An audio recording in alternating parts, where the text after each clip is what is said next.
Welcome, UC Bearcats fans, to UC Bearcats on the Prowl, part of the Grueling Truth Radio Network. Mark, what have the Bearcats been up to? Well, James, it's been a good week for basketball, and what's kind of nice is the teams in front of them in the top, well, I guess now top five, have fallen off a little bit. You got Purdue losing. You got, Villanova losing, you got two of the top five ahead of you losing, and so you end up probably in the top five, which intrigues me because I had this conversation with my brother in saying, is UC really one of the top five teams in the country? And I'm not completely sold on it. I hate sounding like a doubter. Their defense, definitely. But the offense, it's the scoring, which has always been with UC basketball. It's been the scoring. Exactly.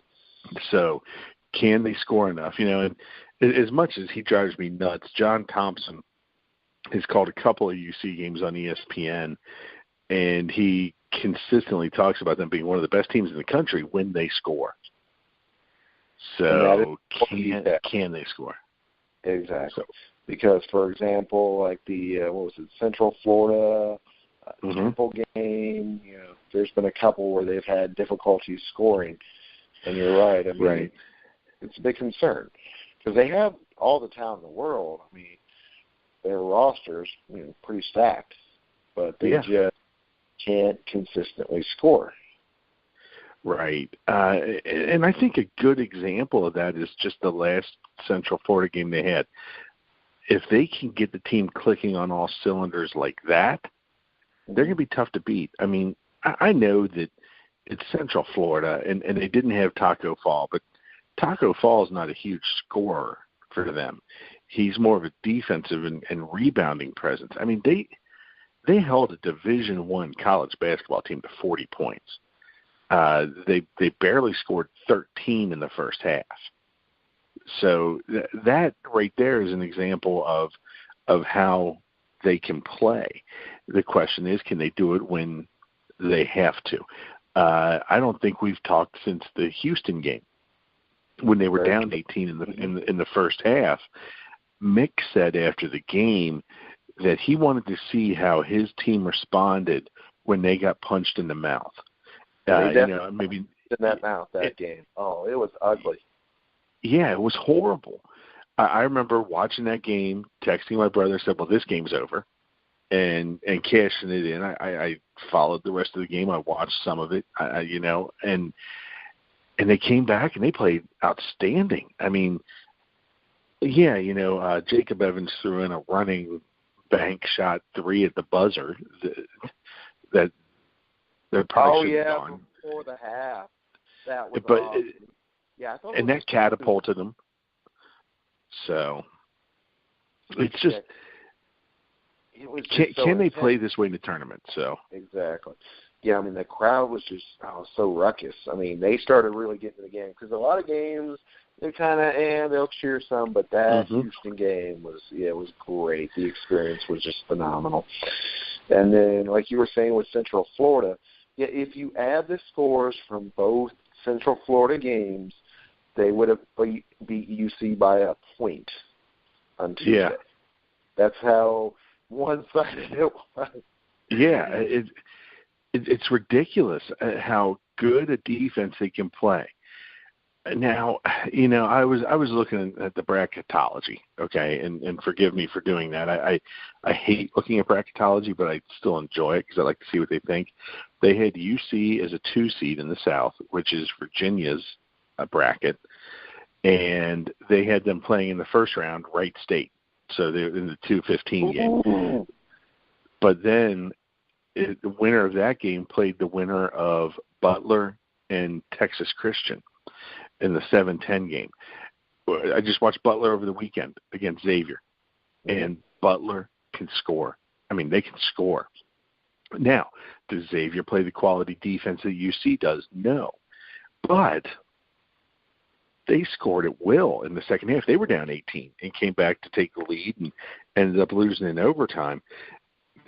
Can you see can UC score with them if they have to? And I'm not sold on that yet. That bothers me. So. Yeah, I agree with you. That is a concern. I mean, like we've said, I mean, just the depth in defense, the guys coming off the bench, blocking shots, hustling out there, all the great things. But, yeah, you're right. I mean, if you can't score, I mean, if you can't do both ends of the court, it makes it a challenge. But, yeah, the Central Florida game, yeah, I mean, in that first half, they were just shutting them down ridiculously. Kind of like the second half of the Houston game, because you got the first half of – actually, even the second half of the first – the second half of the first half, which would be normally the second quarter in, like, NBA or women's basketball.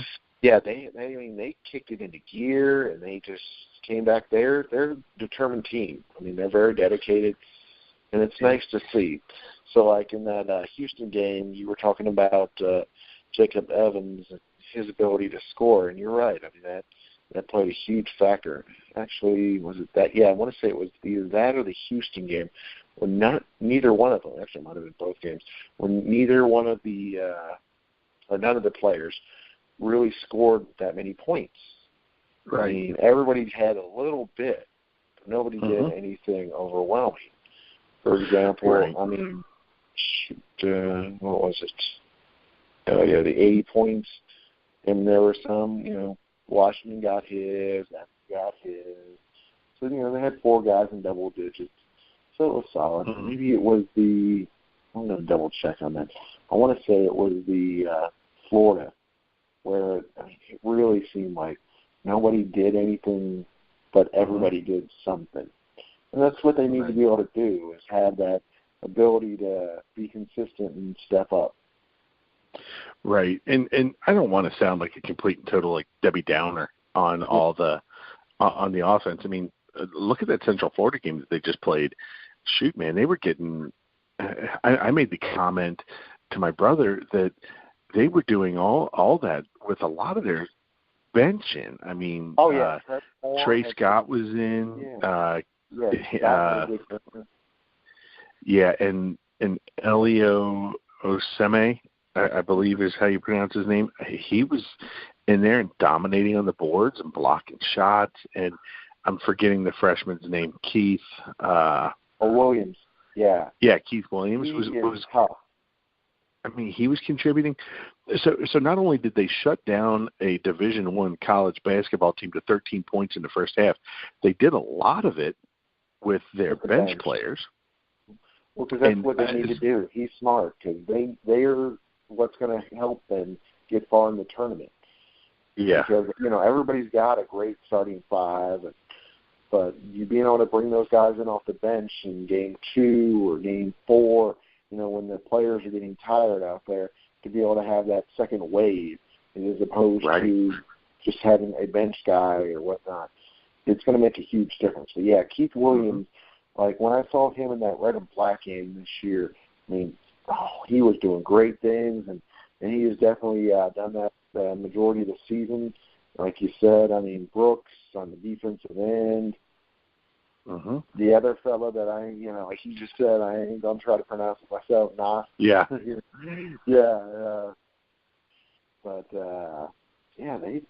got a lot of depth in the front and the backcourt, and it's just doing great to see. Right, and that depth is going to get tested right now, because we've talked about it in the past. We're heading into that February stretch where it's Sunday, Thursday, Sunday games, a lot on the road. I think we got to go to SMU here next or soon.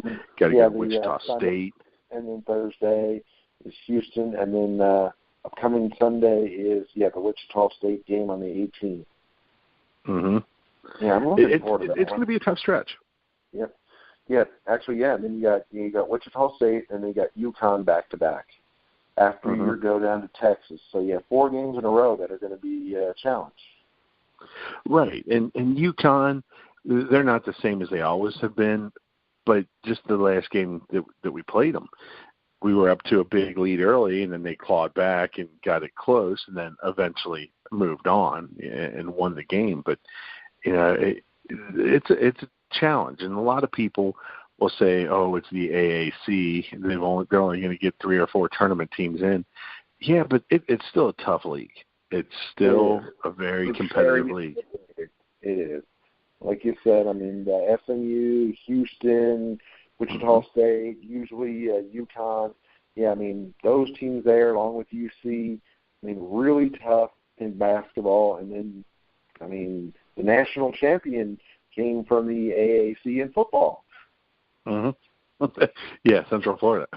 Yeah, if we keep saying it enough, maybe it'll. No, it's never going to be true. But no, it won't. Yeah, they would have never get their shot.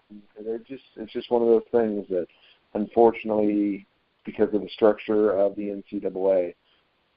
Speaking of the NCAA, on the 19th, I will be speaking to Ed O'Bannon, the jerk who killed my video game. But he did a good thing because, you know, they do take advantage of athletes. But he killed my video game, so it's a little conflicted. You know, I'm like, dang it, boy. Dang it, man, I want my video games back. Exactly. Compromise. Yeah, we need NCAA football and NCAA basketball. They're way more fun than the pro versions. But, yeah, so we got that coming up. Yeah, with the because he's got this one about that court case, and it's a pretty good book, actually. It's worth the read because it explains it a little bit more into detail as opposed to just the basics of it. I should have hit my cough button. Button on that. But yeah, and then of course switching to football, we had some more signings. We had a tight end, Leonard Taylor from Springfield, Ohio. He's rated 181 in ESPN's top 300, which is funny because we already got, I think, 1 or 2 tight ends from this class. Right. So maybe one of them will end up going over to wide receiver or offensive line, or there'll be something that'll change up because, I mean, you know, you only need so many tight ends. I mean, don't get me wrong. It's one of the positions I think is most important on the field, and it gets underrated because they block for you, they can catch for you, they can, you know, they're very diverse. But yeah, you know, you can only use so many at a time, 2 or 3. And then of course I got a running back, Tavon Thomas, and he's from Dayton, Ohio. Yeah, and then he is one of the top power backs in the Midwest. And then we have a defensive lineman, Sanders from Georgia. And he is one of the top rated by ESPN, rated one of the top 75 defensive ends in this class. So UC did make some nice splashes today, some nice big signings in football. So it's good to see. Exactly. Yeah, I mean, is it the caliber of an Ohio State or Georgia class? No. But I think in the AAC with their competition, it's going to do them good. Oh, yeah. I mean, they get some tough kids, some relatively highly rated prospects in. It's more people for Luke Fickle and his staff to work with. So the more you can get in, the better it is in the long run. Like you were saying, I don't think you can ever have too many tight ends, and you're right, they're one of the more versatile positions on the field. You've seen some guys move down to tackle, bulk up and move down to tackle because they've been better blockers than receivers. You've seen some of them, you know, slim down and work on their speed and move out to a wide receiver. So it's good to be in a position of to have surplus at that position. Exactly. And then, of course, on the topic of football, congratulations to the 2 UC Bearcats, or former Bearcats, that won the Super Bowl. But the center, Seelig, and the tight end, Kelsey. Other way around. Oh. Center's Kelsey. Oh, okay. Yes, and Seelig is the tight end. One of the main reasons I know that is he's a LaSalle boy, and that's that's the high school that my son's teams kind of feed into. So, but yeah, that's awesome for them. And while we're on the subject of congratulating former UC football players, we might as well congratulate the former UC football coach, and Kerry Combs. He's made the jump to the pros, and he's going to join Tennessee, the staff of the Tennessee Titans. And I'm not sure what position he's coaching. I'm guessing defensive backs. I can't remember. Yeah, but he's joining that staff there, so that's outstanding for him. It's a great move, and quite honestly, probably the only move that was going to draw him out of college, out of Ohio State.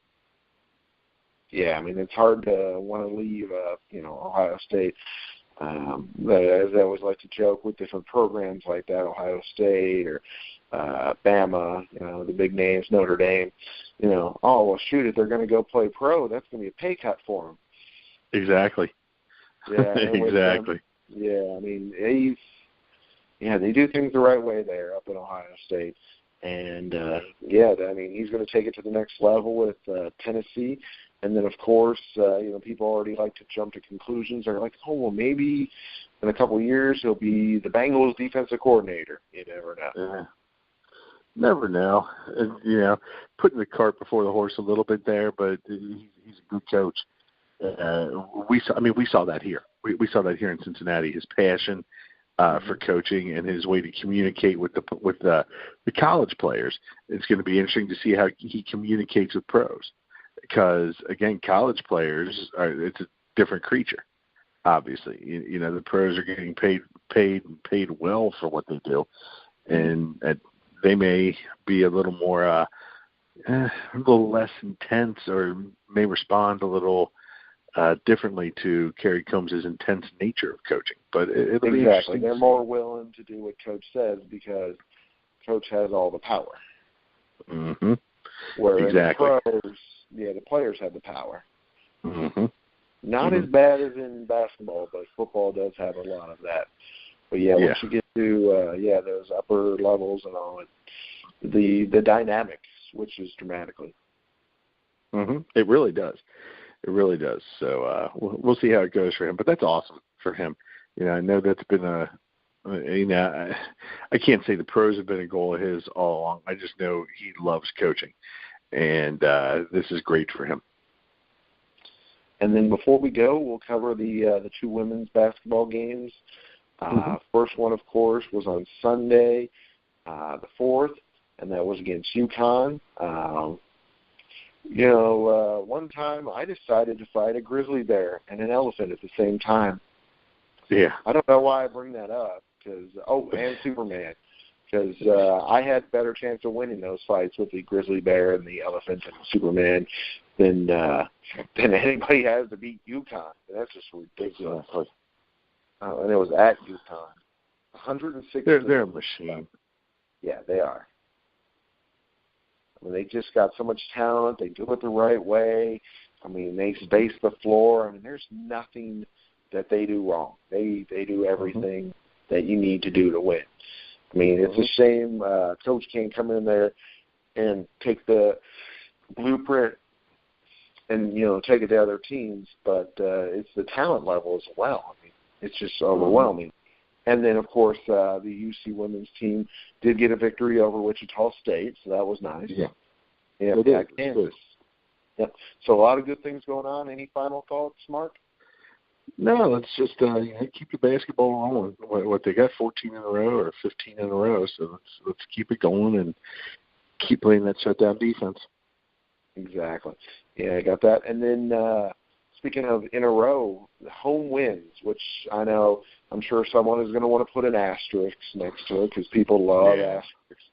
However, they haven't lost at BB&T Arena, and they didn't lose most of the season last year at home, at Fifth Third. So it's in the 30s. I want to say it's in the upper 30s, their win streak. It's the longest one in the country. It is. It's good. And you know what? Before we go, we gave some shout-outs to the football players. How about Eric Hicks and the Kentucky Enforcers? Have you seen that? What happened with them? They're rated number 1. Oh, I didn't know that. That's awesome. I'll have to text Eric later and congratulate him. Yeah, I know they had that really nice event over here in Kentucky at Sports of All Sorts, because we ended up going to that. Unfortunately, Eric had a thing and he wasn't able to go. But, that's great to hear that they're number 1. Yeah, they. I think it was just recently they got the number 1 ranking. So got a lot of good happening for a lot of former Bearcats. Exactly.